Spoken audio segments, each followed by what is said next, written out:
60 kvadrat metrlik xonadonimiz va nihoyat tayyor bo'ldi. Qarashlaridan xuddi bir lyuks neoklassika stilda bo'lyapti, lekin hammasini ekonomik variantda tayyorlab berganmiz. Video qiziq bo'lsa, oxirigacha ko'ring, qancha ketganini aytib o'taman. Va qilingan ishlarni.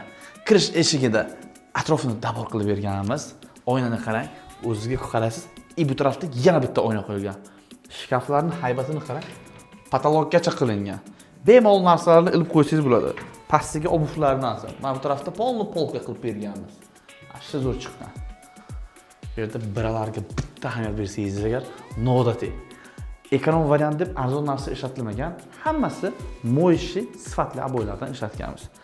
Sanuzulni qaraysiz, lekin ekonom variant demaysiz, chunki premium variantga bunaqa holatlar kam bo'ladi.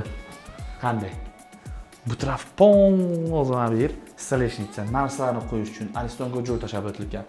Mana bu taraf bo'lsa, polni steral uchun joy tashab o'tilganmiz. Qarang. Dush kabina boshqachami? Ichkarisiga polka qilganmiz. Bu safar har safar polkani qalin qilardik. Hozir bu safar ingichka qilganmiz. Akkuratni. Qanday? Yarashib turibdimi, yo'qmi? Podsetkalari bilan boshqacha unitazlar qo'yib berilgan. Navbatdagi xona взрослый spalni. Hozir bu 60 kvadratga 3 xona qilishni ham iloji bor, lekin mijozimiz 2 xona kattaroq bo'lsin deganlar uchun ikkita adden xona qilib berganmiz. Va bu hol qismiga ham hali nima, troyka yerlashtiradilar.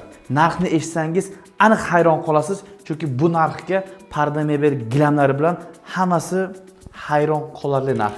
Ekonom varianti misol shunaqa. Bu yer spalni qismimiz.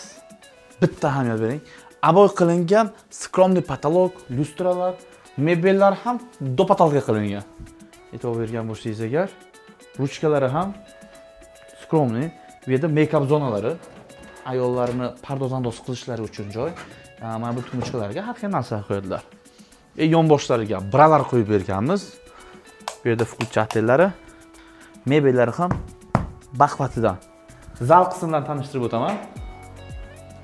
Zal qismiga oynalarni qo'yib berilgan, gluxoy bo'lmasligi uchun zal bilan kuxniga.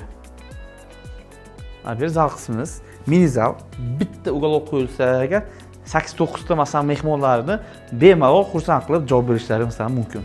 Gilamlari, parda, televizor zonasi bonusga qo'yib berildi. Dogovordan tashqari ham televizor zonasini ham qo'yib berdik. Klientimizning hammasi roziliklari uchun. Kuxni qismi bilan tanishtiraman. Bu yer kuxni qismimiz. E'tibor bersangiz agar, dopatalka qilingan bu yerni. Ekonom variantda o'zi dopatalka kuxni qilmas edik, lekin mijozimiz, o'zimizning yaqinimiz, shuning uchun bu ham bir bonus sifatiga dopatalka kuxni mebel qilib berganmiz. Hozir bu yerda duxovka bilan mikrovolnovkalarni olib berganlar, o'rnatib berishimiz qolgan, boshqa ishimiz yo'q. Hammasi bu yerda mo'ysha aboylar. Televizorga joy tashab o'tilgan, mana bu yerga bemalol 4 kishilik stol qo'ysam bo'ladi. Agar video qiziq bo'lgan bo'lsa agar, like bosib qo'ying.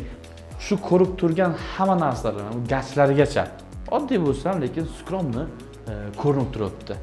Междукомнатный eshiklar, прихожечный mebel, взрослый, kuxniy mebel, hammasi 120 ga 60 lik kafelardan ishlatganmiz. Hammasiga umumiy hisobga $18,000 ketgan. 60 kvadrat metr uchun arziydimi, yo'qmi? Usta ishi, dizayn, hamma taqat narsalar ichida kiryapti bu narsa. $18,000 da arziydimi, yo'qmi? Kommentariyada fikringizni yozib qoldiring. Videoga like bosing. Bu videoni uyni remont qildirmoqchi bo'lgan tanishingizga tashab qo'ying. Shuncha mehnat qilib siz uchun kontent chiqaryapmiz. Obuna bo'lib qo'yish esdan chiqmasin.